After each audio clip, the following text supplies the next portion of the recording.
This interview you're about to hear was recorded during my Psychedelic Sacred Medicines Purpose and Business free online summit that takes place every fall.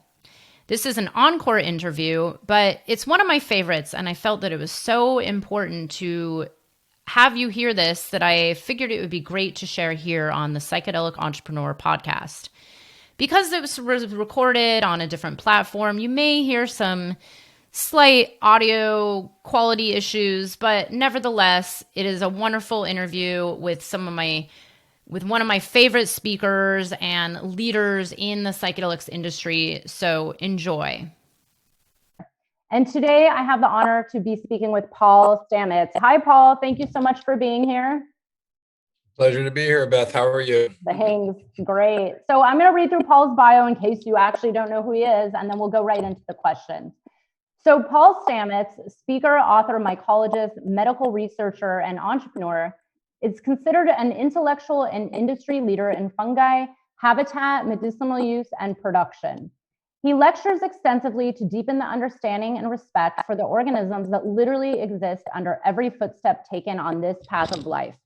His presentations cover a range of mushroom species and research showing how mushrooms can help the health of people and the planet. His central premise is that habitats have immune systems just like people, and mushrooms are cellular bridges between the two. Our close evolutionary relationship to fungi can be the basis for novel pairings in the microbiome that lead to greater sustainability and immune enhancement. Paul's philosophy is that microdiversity is biosecurity. He sees the ancient old-growth forests of the Pacific Northwest as a resource of value, especially in terms of fungal genome. A dedicated hiker and explorer, his passion is to preserve and protect as many ancestral strains of mushrooms as possible from these pristine woodlands. His research is considered breakthrough by thought leaders for creating a paradigm shift for helping ecosystems worldwide. Paul is the author of 6 books, and he has discovered and named numerous new species of psilocybin mushrooms.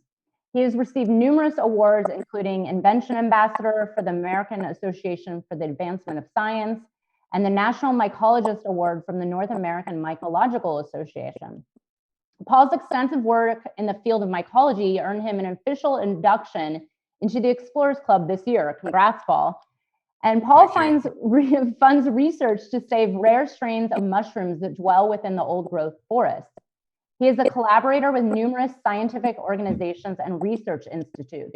And currently, he's testing extracts of these rare strains at the National Institutes of Health and with Washington State University and the U.S. Department of Agriculture against a wide panel of viruses pathogenic to humans, animals, and bees.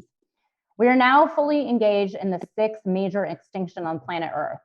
Our biosphere is quickly changing, eroding the life support systems that have allowed humans to ascend. Unless we put into action policies and technologies that can cause a course correction in the very near future, species diversity will continue to plummet, with humans not only being the primary cause, but one of the victims.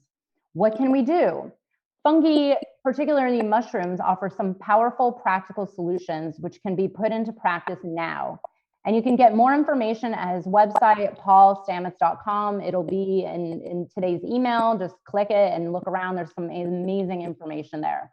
So Paul, you are just an amazing genius when it comes to mushrooms and mycology.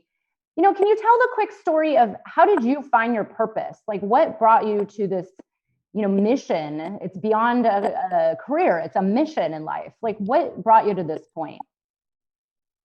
Well, a good question. Maybe the mushrooms or Gaia chose me, but I'm one person in a long lineage of experts that go back many thousands of years. So I have a prominent voice today, for which I'm grateful. I never expected to be in this position, but I followed my heart and my interests, and I was a profound stutterer. I still do stutter a little bit. But if you ever saw the movie The King's Speech, that was the degree or worse than my stuttering habit. And so I didn't look at people in the eyes. I looked at the ground all the time because if I saw a nice looking lady or something and I tried to talk to her, I would embarrass myself and it was humiliating. So I best avoided eye contact and I would just stare at the ground. So I found fossils and mushrooms. And so I was very intrigued that mushrooms evoke such a strong reaction by many people, oftentimes a knee-jerk reaction based on ignorance and what I saw as a form of biological prejudice. And so I began to be attracted to that which was forbidden, and the forbidden fruit of nature clearly in my mind seemed to be mushrooms. And so the more people told me to avoid them, the more interested I was in them. And then my brother John went to South America and Mexico and had these incredible journeys on psilocybin mushrooms. I was just 14 years old when he came back, and I was very eager and admired him enormously. He was a mentor of my life. Unfortunately, he passed a few years ago. But John went on to Yale, and my brother Bill went on to Cornell. That's significant. And my sister went on to Ohio State. That's significant because we had a fully equipped laboratory in the basement. And my brother John was a serious chemist, and that's what I got a scholarship on. And he would not let me play in the laboratory, but I could sit in the laboratory and listen to the massive radio my dad got from the USS Intrepid aircraft carrier during World War II. And so I got the main radio from the aircraft carrier used in World War II. This is now in the late 1960s. And so I could play with the radio and listen to coded messages behind the Iron Curtain. And I could be near my older brother he was doing his experiments, but he would never let me touch the chemicals because I always wanted to blow things up. And so John went off to college. My brother Bill went off to college. My sister went off to college. And then my twin brother and I had full reins of the laboratory with no supervision. And so we looked up every experiment that said, danger, do not bring near a flame. And we made many explosive little concoctions. It's amazing we didn't hurt ourselves or burn down the house. We had one very close call.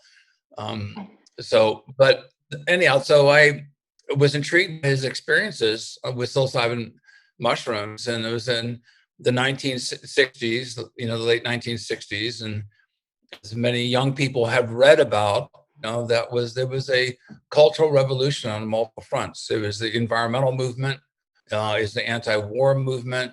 It was respecting racial equality.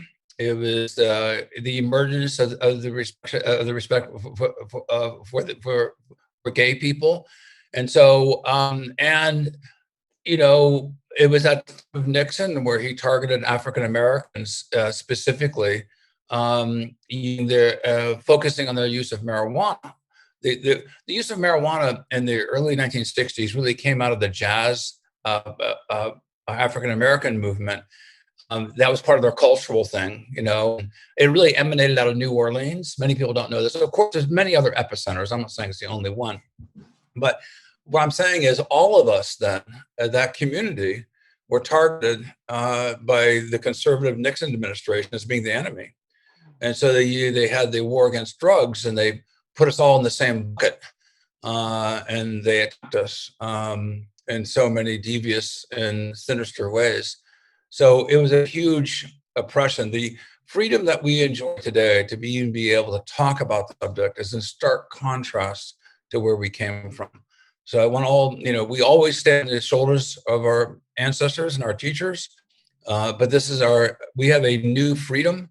I think there's a revolution for the freedom of consciousness that's sweeping the world right now. We're all part of this new cultural revolution, and we need to band together and do this much more intelligently, much more strategically than reactionary. We didn't know of the forces that were at play against us. They were, very well funded, very well strategized to suppress our voices. And now I think we're a lot more aware of that. And there's a lot of smart people in academia and otherwise who are holding hands together to make sure we can shepherd this sacred knowledge for the best benefit of the commons. Yeah, beautiful. Short history lesson there. No, it's great, actually. So, you mentioned a revolution of consciousness, right? And doing it smart. So what are your takes on I mean, you're in the Pacific Northwest. There's a lot of movement out on the West Coast with decriminalization of psilocybin, and there's a ballot measure coming up in Oregon right now. What do you feel that the future looks like? Like, what is this growth all about right now? Because it's all over the mainstream. It's coming into the mainstream media more. There's more discussions now. It's almost, people would say it's like trendy, right? But what is your take on this explosive growth and where it comes into play with our society and this revolution you mentioned? Well, the foundation is science.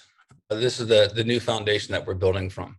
There's so many studies validating the benefits of psilocybin therapeutically, as you know, against PTSD, depression, anxiety, mood, and also with neurogenesis. And if I may, and I'm a Luddite here, folks, it's like friends always say, you always need a 20 or 30-year-old when you're trying to do things these days. But I'm going to share a screen if I can. I'm not sure if this is going to work. So you have to enable screen sharing, okay? Let's see, I can make you, let's see how to do this. I have done this once. There you go. And un momento. There we go. Can you see that? Yes. Okay, I'm going to show three slides on the universities currently approved by the FDA or other in other countries, the similar regulatory bodies that have approved these studies using psilocybin for clinical studies. So this is an astonishing number of universities that have gone through peer review, the IRB boards, institutional review boards, juried by physicians, to make sure that the studies make sense, whether they're safe, whether there is a good probability of favorable outcome, and given the preponderance of evidence. Look at this: Harvard, Stanford, the Department of Veteran Affairs, Penn State. There's numerous universities. So this on psilocybin and psychedelics in general. Let's see if this is, I had a problem before. Oh, good. And here are some of the institutions just involved in psilocybin research in North America. And there you have NYU, you're in the Hudson Valley, so New York University School of Medicine, Yale University, University of California, San Francisco, Johns Hopkins, the U.S. Department of Veteran Affairs. Is interesting. So this is the foundation of science that we're standing upon. So all the critics out there, I gave a talk at Stanford Medical School, and my partner is a physician. And when they mentioned that I was going to be talking about psilocybin mushrooms, there's a few physicians that kind of snickered in the audience, going, "Oh God, here we go." And then I show these slides, and they're like deers in headlights. Many of the other physicians applauded. These few physicians sneered, and then they suddenly realized that they were way behind the times. They were uninformed or misinformed. So that's our mission, is to show those people who are not familiar with the academic research that this is highly credible. It's just not one or two institutions. I think we're up to 47 institutions worldwide. And this is in Europe, the Imperial College of London, King's College of London, Manchester, mostly in England, a few other ones as well, Helsinki and elsewhere. So this is indeed a worldwide movement. So those skeptics out there, I applaud skepticism. And I publish frequently, and those of you who've gone through peer review and published in peer review journals, I think most of us agree that some of the peer review comments are just snotty and inappropriate and insulting, but a good portion of them are quite good, and it makes you think, and it makes you sharpen your argument. So these institutions now, as a group, as a chorus of commonality of purpose, interest, and now results that show that psilocybin mushrooms and psilocybin therapy can have enormous societal benefit. So show, if I can, I'm going to show with permission 2 short little videos. Okay. Ooh, yeah. Okay, this is for the Theracell movement. I'm on a remote island in British Columbia. I've been here in basically quarantine. I have my bubble is 4 people. And many of us, I so miss hugging people, even strangers, that come up and just get hugged. But I'm in 6 months now in quarantine. We do a lot of Zoom calls. But I've been supportive of the Theracell movement, which is basically the right of terminal cancer patients and other patients to reconcile the fact that they're dying and what is the meaning of life. And it's really important that we get to choose our exit. When you're dying, you shouldn't have to be living in fear of being thrown in jail. We have 5 days to live or a week. I mean, that's ridiculous, right? What prosecutor wants to go down in history as a person throwing a terminal cancer patient in jail because they want to experiment with psilocybin? I would advise those listening in that position, it's not a good career move. But anyhow, this woman speaks from the heart. And I think it's very important that you see this, because her words and her life story is beyond anything that I could even come to describe.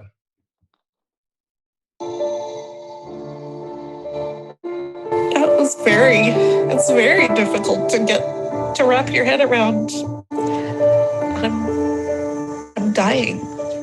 The chances are that I'm not going to be around in a couple of years.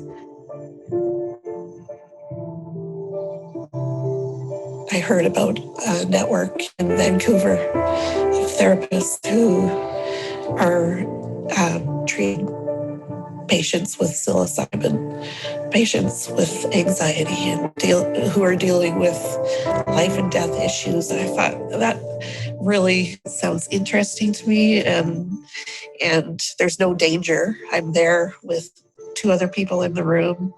And so it's something it's worth trying, because I need to be able to enjoy my life. And all of a sudden, everything was light and beautiful and warm.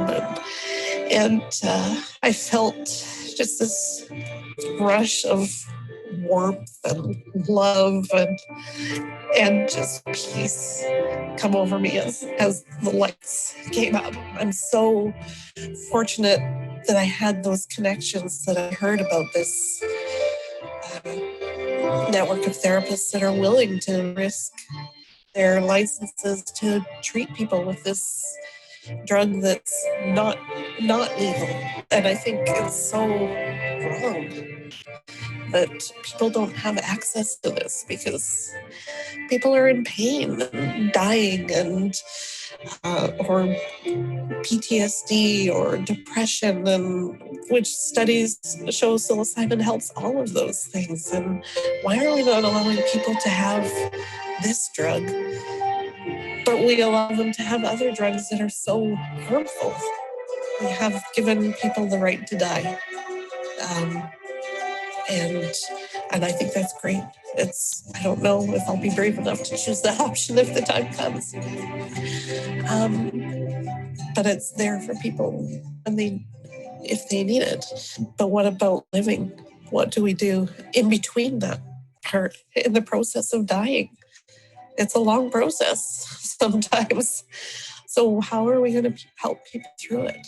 Do we want people to be living with the anxiety and fear? Or do we want to provide them a way to be able to deal with things that need to be dealt with in their life that are painful and hard, but also to be able to experience the love and joy and peace that this has provided to me and to other people that I've talked to. This trip actually changed everything for me, because now I'm able to live each day just with peace, joy, and love every day. and not have this thing weighing on me. I feel so much healthier and lighter in a way, even though I have this thing inside me that could kill me. But like I said, today I'm not gonna die. I'm good. And that's all any of us have.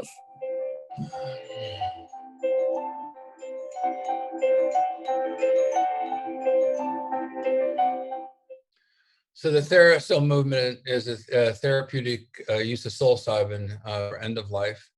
And there's an exemption in the Canadian law for the emergency use of drugs that have not been approved. And the exemptions are being given now, I think, to 5 or more patients. And so the movement here in Canada is frankly ahead of the United States. I would say the United States may be ahead academically, just in sheer numbers of clinical studies. But the government of Canada is looking at this at the federal level, and the United States looking at the state level. So it's really interesting that the Canadian government is more forward viewing on this than currently the United States government at the federal level. But I have one other video and then I'm gonna blast on through this, but I really want to show you something that's super important, that's cutting edge research that we are just beginning to unveil. But here's another short video, and it features yours truly. There's 2 things certain in life. We are born and we die. Where do we come from? Where are we going? With the psilocybin mushroom experience, you suddenly know that you're part of a giant oneness. And it gives you context and consolation about your own mortality. So I think it's critically important that at the end of your life, you have a right to these substances. Who dares say that you do not? When these have been used for thousands, probably tens of thousands, maybe millions of years, and laws have been created to ostracize people to use them only in the past 50 years. I mean, it's not only academically naive, it's immoral. And I think that everyone has a right to how they're going to leave this life. So I'm going to skip through a whole bunch of slides just for the sake of time. But I do want to show you some of the research that we've been doing that is quite profound. And we all are going to suffer from neurodegeneration with age, dementia, neuropathies, oftentimes Alzheimer's. And many of us, unfortunately, know of elders who their encyclopedic knowledge has now been lost. And how many Einsteins a day or we lose to dementia and Alzheimer's? It's a tragedy of life when you have these elders with so much experience and so much knowledge and wisdom to convey, but they literally become speechless. They're not able to articulate and pass on the knowledge. So a mushroom called lion's mane is very, has a long history of use. And lion's mane mushroom has 3 clinical studies showing that it enhances not only just neurogenesis, but in the clinical studies helps to offset the decline towards dementia. I'm saying that very carefully. There are some Alzheimer's studies clinically ongoing currently with lion's mane. I'm privy to the results, but I'm restricted by professional confidentiality to describe them.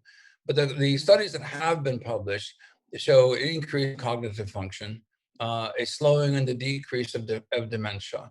And it is a smart mushroom. The lion's mane mushroom is widely available. But I want to show you some of the results that we have had with lion's mane mycelium. And this is really an important chart to look at very carefully.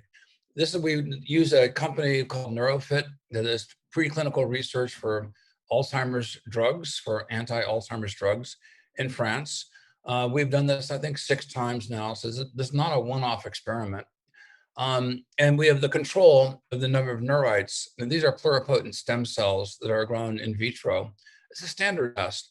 And using brain-derived nerve growth factors. And these are derived from the endoplasmic reticulum, which is basically young neurons that are extracted, and the BDNF of these brain neural growth factors stimulate neurons into proliferation. So you have the control, you have the BDNF, which increases neurogenesis here by this definition by about 15%.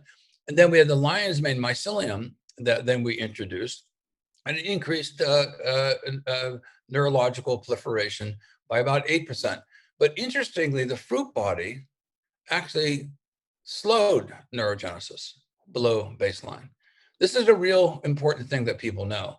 I believe the mycelium is the immune system of the mushroom. And even though mushrooms are very dense in protein, there's lots of research on beta glucans, and traditional Chinese medicine is based basically on fruit body or mushroom extracts.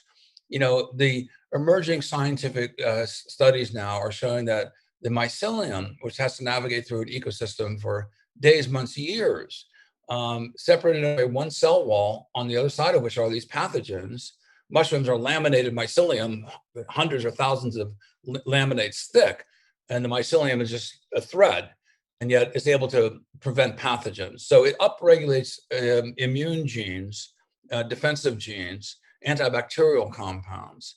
And so the compounds that are in lion's mane mycelium, called aranacines, were first discovered by a doctor named Kawagishi. He first published this in the early 1990s. He was looking for antibacterial agents because of this ability of lion's mane mycelium to resist bacteria. And he stumbled into these compounds that cause nerve growth. And so these nerve growth compounds were named after the mushroom Hericium aranaceus, called aranacines. So we have good results. Interesting that fruit body extracts, people take note, you probably don't want to take a fruit body extract if you're concerned about cognitive function. Okay, this is kind of a bombshell, but we have seen this. Other researchers reported the same thing. In contrast, the other side of that coin, so to speak, is the benefits from the mycelium. So then we started taking psilocybin analogs. For many years, I was covered by a Drug Enforcement Administration license through the Evergreen State College under my mentor, Dr. Michael Bugh, for whom I will forever give credit for helping me in my career and my life. So we're doing the same thing now. Now the BDNF has increased neurogenesis even more, 42%. There's a control. There's a lion's mane mycelium, and it increases to 11%. Well, before it was 8%. So it's a 3% difference. It's within the margin of error. And then we have 3 psilocybin analogs that are present in the mushrooms, which are legal analogs: baeocystin, norabetocystin, and norpsilocin. And we were quite surprised and delighted that they also increased neurogenesis. One of them, 29%. That's a significant rise over the baselines. So we started wondering, well, wait a second, what if we stack these? And so we took one of these analogs and the psilocybin mycelium, and again, now this time it's 114, 115%. It's still within that range. So these are reproducible results. And then we have this interesting little analog that only increased 7% over baseline. So you add those two together, and you'd think the cumulative additive effect, if they were acting different receptors or compounding, you'd expect 22% increase. We found 36%. Oh. So it shows synergism, the entourage effect. This is something we're really excited about, stacking lion's mane with psilocybin mushrooms, which contain all these analogs. The pure psilocybin that's being used in the majority or all of the clinical studies that I know of right now is just one molecule. But we haven't evolved to respond to one molecule. I mean, we do have receptors. Penicillin is a great antibiotic. So the magic bullet single molecule approach has definitely proven its efficacy. But when we're talking about immune systems or brain neurogenesis, it's not just a single molecule response that will necessarily get you over the goal line, which is for all of us to become wiser as we become older. Okay, that's the take home here, is we want to preserve and culture Einsteins. I think these are Einstein molecules. I think they increase intelligence. And so we started, and so now we have been doing work with Rudy Kanzi at Harvard Medical School, and he has found that lion's mane and another mushroom we're working with has very, very potent anti-inflammatory effects. So this is important because Rudy is an Alzheimer's researcher, and neuroinflammation that's associated can be seen with Alzheimer's patients. Erodes the myelin sheath, causes neuropathies, dying back of neurons. This causes collateral damage because of necrotic tissue, challenges the immune system. It's just a slippery slope, unfortunately, into neurodegeneration. So we're working with Harvard Medical School as well. I have a lot more to say about this. But again, out of professional courtesy to my fellow researchers, we have multiple research papers that we're planning to publish. So folks, brace for impact. Stamets is coming on the scene in a huge way, which is going to take people by surprise. I mean, in a sense, keeping my powder dry, so to speak, so I can enter into this in a huge way. But I have to do it methodically and with the intentions true to the spirit of the mushrooms. I feel like I shepherd something far more valuable than myself. So we have a. That's a marijuana. This is the famous Stamets Stack. This is the Stamets Stack I've been hearing about for years. Yeah, so I came up with a stack using psilocybin mushrooms, which includes those other analogs, with lion's mane, mycelium, and vitamin B3. Now, we already know the reason for the psilocybin analogs in lion's mane, but vitamin B3 is interesting because I wanted to create a microdosing formula that could not be abused, so it could be over the counter. And any of you who've taken more than 50 or 100 milligrams of niacin, you've experienced a niacin flush. Yeah. Anybody who doesn't know this, go out and get some vitamin B3, take 200 milligrams of niacin. Don't call me in the morning.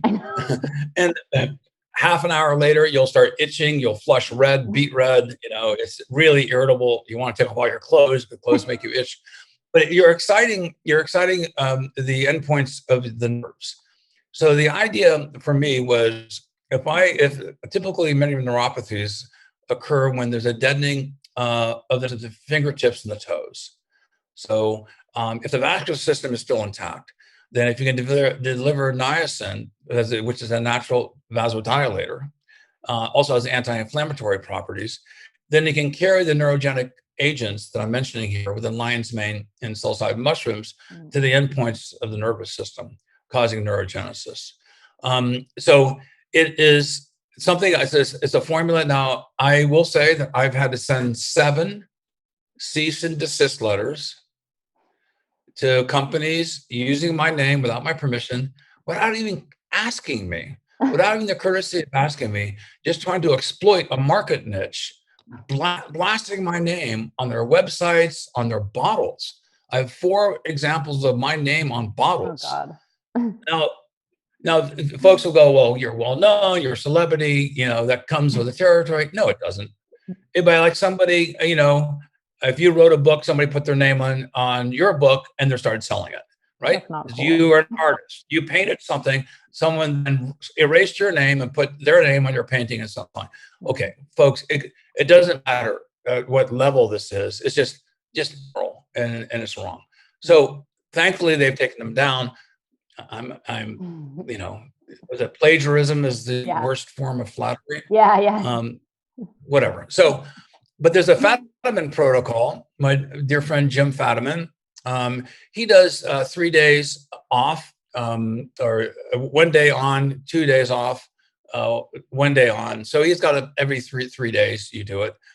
I'm looking at it differently. I'm 4 days to 5 days, 4 days on, then 2 days off.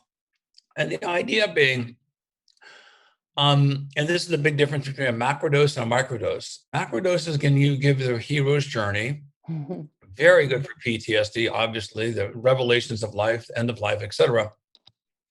But the macrodoses, you have the added responsibility of setting, safety. Many people don't want to be outside. without having medical support. They want to be in a protected hospital-like environment. Well, that means tens of thousands of dollars. So my idea is the microdosing allows for the unanimity of use. It democratizes the use of psilocybin. It's subsensorium, which means it literally means below the threshold of you sensing anything. So you don't need to have the medical support teams, et cetera. And then because your neurons, as you saw from research, where you're growing these over time. How many cell divisions do you have with your nerves in a 6-hour window? Well, obviously not too many compared to over several weeks. And so the idea is to rebuild, and neuro regeneration over time, stopping it so the receptors get washed. So your endogenous ability to reconstruct and rebuild neurons can still be in place. And then you re-stimulate it. Now, this is totally speculative. This is a best guess, a hypothesis that we need to prove. But let's not get lost in the weeds here, because there are some very interesting examples of this. And this is what I want to bring you to. We have an app that full disclosure, I'm a super minority owner in this. I contributed money to help them develop the app. It's by Quantified Citizens for phones. It's at microdose.me. It's a free app. And this is about 30 seconds of the app working. It's anonymized. It's gone through peer review. And you sign up. And it's a daily thing about microdosing, what you're microdosing with, how much you're taking. And then as a series of tests, it's asking if you stacked it with lion's mane, with niacin, chocolate, which is wonderful. And then you have a memory test of watching the flowers, then you have to retype it. And then you have a cumulative score building. You also have hearing test. You have also a test for your sight. And has numerous other sort of challenges. So lots of different possibilities. Now, I announced this on the Joe Rogan show, and we got tens of thousands of subscribers. And so to define what a microdose is, it's subsensorium. And with psilocybin, this is about 1/10 of a gram. But in the respondents, there's over 12,000 people that participated in this meta study, describing their experiences: low dose, medium dose, high dose. So high dose, above 1/3 of a gram. I get liftoff at 1/3 of a gram. It's not a microdose in my mind. Microdose is the smallest tip of my pinky. I go like this.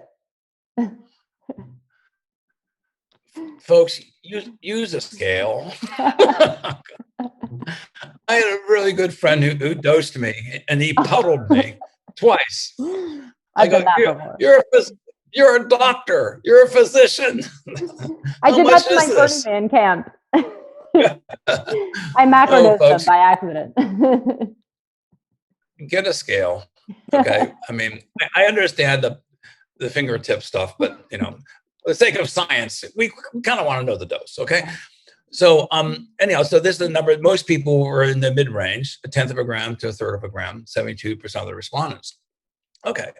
Now you have to understand, this is a large study sample. Okay. 3,486 psilocybin users, 447 LSD users, and other. And we also had people who are not microdosing. So people who are not doing anything, and they're just charting, their mental agility state of mind, for several months. So the window of this is about 3 months, but we're going to talk about the 1 month window because we have that data back. So we have 83 non-microdose users. Now there's a disproportionality of men to women. This may likely be an artifact that more men listen to Joe Rogan than women. I know a lot of women who do, but I mean, it's so that's a little bit of bias there. But look at this: the non-microdoses versus the microdosers on depression, Wow. And look, in 1 month's time, with the non-microdosers, there's almost the dark blue line. There's almost no change in the DAS-21 scale. This is the depression, anxiety, and stress scale. It's a well-known testing scale that psychologists and psychiatrists use. The p-value of significance is hugely significant. For those who don't know about p-values, a p-value of 0.05 gives you 95% confidence the data is strong. 0.01, 99%. 0.001, 99.9% confidence the data is strong. So this is huge. Now we go to mood. Well, the statistical significance on mood is even greater. Wow. So those people who are non-users, their positive mood did not substantially increase. Those who are microdosing, it massively increased. Look at the statistical value of significance on both of these. Extraordinarily high. Amazing. Now, this is not from psilocybin. This is, a well-known company has gone public, and they're trying to market pure psilocybin for treatment-resistant depression, and that's commercial push is, to me, has a lot of problems. It's trying to corral and monopolize the use of psilocybin clinically. But no matter what happens with the legalization of psilocybin, 99.9% of people will be using psilocybin mushrooms, not pure psilocybin. That's a fact of life, folks. Okay? So look at the affordability of psilocybin mushrooms, the widespread use and history of their consumption, and the affordability. Now, in contrast, this is really different. Now, this is also in depression, and this is also with lion's mane. Now, we don't see a tremendous difference right now. There's a marginal difference, but it's not statistically significant in stacking with lion's mane. But all the studies with lion's mane went out several months. And indeed, the newest study on Alzheimer's with lion's mane was 49 weeks. So the window here is on 4 weeks. And so we are tracking this now longer. But again, the data and the science will lead. So we're seeing if there's a compounded effect here. We'll be able to see signal from the noise as the data window becomes longer, because all the studies with lion's mane were beyond 4 weeks in time. So the clinical studies were at 8, 12, and 16 weeks. Actually, in 49 weeks is the latest one. So I think there's 4 studies then that have been published on lion's mane. So I'll skip this very quickly, but what's the advantage of psilocybin mushrooms versus pharmaceutical grade psilocybin? Well, psilocybins are widely available. They're inexpensive, not controlled by pharmas, can be grown at home, long familiarity of cultural use, the entourage effect, which I've mentioned, and there's an appeal of using a natural form. The advantages are pretty obvious. They're not available. They're controlled by pharma. And the funding of the investors are motivated by money. They can say, we want to do this for the public interest, but their primary interest is to making money, right? So this is what I've seen a lot. A lot of these investment groups are wrapping their cloak that they want to do this for the commons and for the benefit of humanity and for helping people. Well, you decloak them and they're purely driven by profit. Unfortunately, that's just the way it is, folks. There may be 10% of them out there, or a smaller a margin of them, but the majority of them by far are driven by profit. Well, there are disadvantages with psilocybin mushrooms, variability in psilocybin content.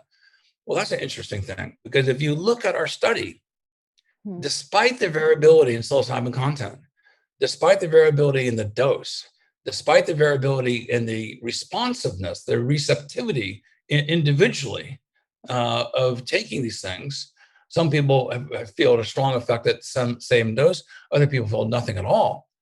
So despite those confounding variables, we still have statistical significance better than any pharmaceutical medicine approved for psychiatry ever in the history of medicine. So we are working now, Zach Walsh, my partner, Dr. Pam Crisco, and other researchers associated with the University of British Columbia.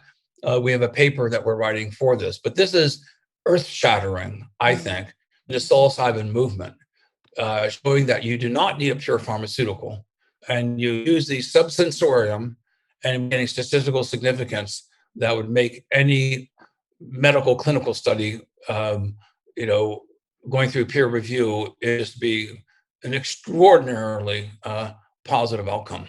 There is a way through the FDA for getting botanical drugs approved. This is something that we're on the path of. We are applying for a DEA license to be able to develop this. Again, stacking, microdosing with Niacin. This is something I'm very passionate about, and I like being a disruptor. Yes. So all the farmers out there, and the nice thing about I enjoy this. I've been a martial artist all my life. I have the Aikido approach, but I like being the David versus Goliath. It's something that I have a knack for, I think. And also I feel a very deep responsibility. So I say this with humor, but truly with sincerity, that it's important that we shepherd this knowledge for the benefit of the spirit of the mushrooms, our ancestors, for First Nations and Indigenous people all over the world and throughout history, whose believe these substances have been subjugated and they've been persecuted because of them. So we need leaders in the field who have a voice for nature and a voice for the mushrooms. So I want to say something else, but I can't say it right now, so I'm sorry. Is it secret or? So anyhow, I see this people medicine versus profit medicine. Yeah. So I think for the people. Yeah. So I think this is truly a revolution for the freedom of consciousness. Whether we ever get approved by the FDA for microdosing, et cetera, there's clear societal benefit. Those of you see my other talks, and we have also microdosing improves depression, and immunity improves with an improved mood. So there's many studies that show that if you are happier, your immune system is stronger. If you are depressed, your immune system also is depressed. Microdosing could improve your immunological state to be more ready and reactive to pathogens, including viruses. So I have a lead on to this, and we're real exciting now in looking at microdosing with COVID patients, with cancer patients, with people facing end of life. Our data set is large enough now, getting larger and larger. We can add more analytical tools and try to disambiguate, because we get 100 or more patients in each data set. And we can then begin to make justification that could microdosing improve immunity, that could make conventional drugs better. Now, I'm not going to say that microdosing is a cure for cancer or anything like that. I'm not even close to that. But I will say there's a very excellent research published in The Lancet and many other journals that show that your emotional state of being influences your immunological state of readiness. And if you can improve happier, your immune system is better. And we all know this. I mean, we just intuitively know this. So the idea is that microdosing could be one coefficient variable that could enhance your outcome in a more positive way than not. And so I see life and death as being a formula of coefficient factors strung together, the inconstance of which is health or disease, happiness or depression, and longevity. So I think this is something we should take very seriously. And I think psilocybin mushrooms should be reinvented as a nootropic vitamin. So I have, so go to mushroomreferences.com. It's an unbranded website. Has enormous amounts of information. I've written it mostly for physicians to take them up the learning curve.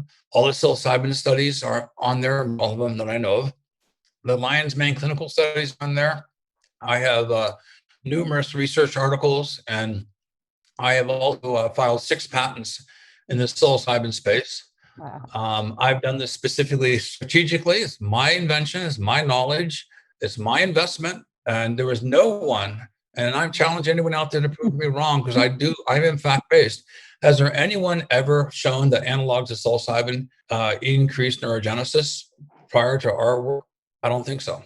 We're the first ones on this. And I want to create and succeed in these patents as a defensive position for the benefit of the commons. Yeah. And I ask people to trust me to make the right decisions for the benefit of the most people possible.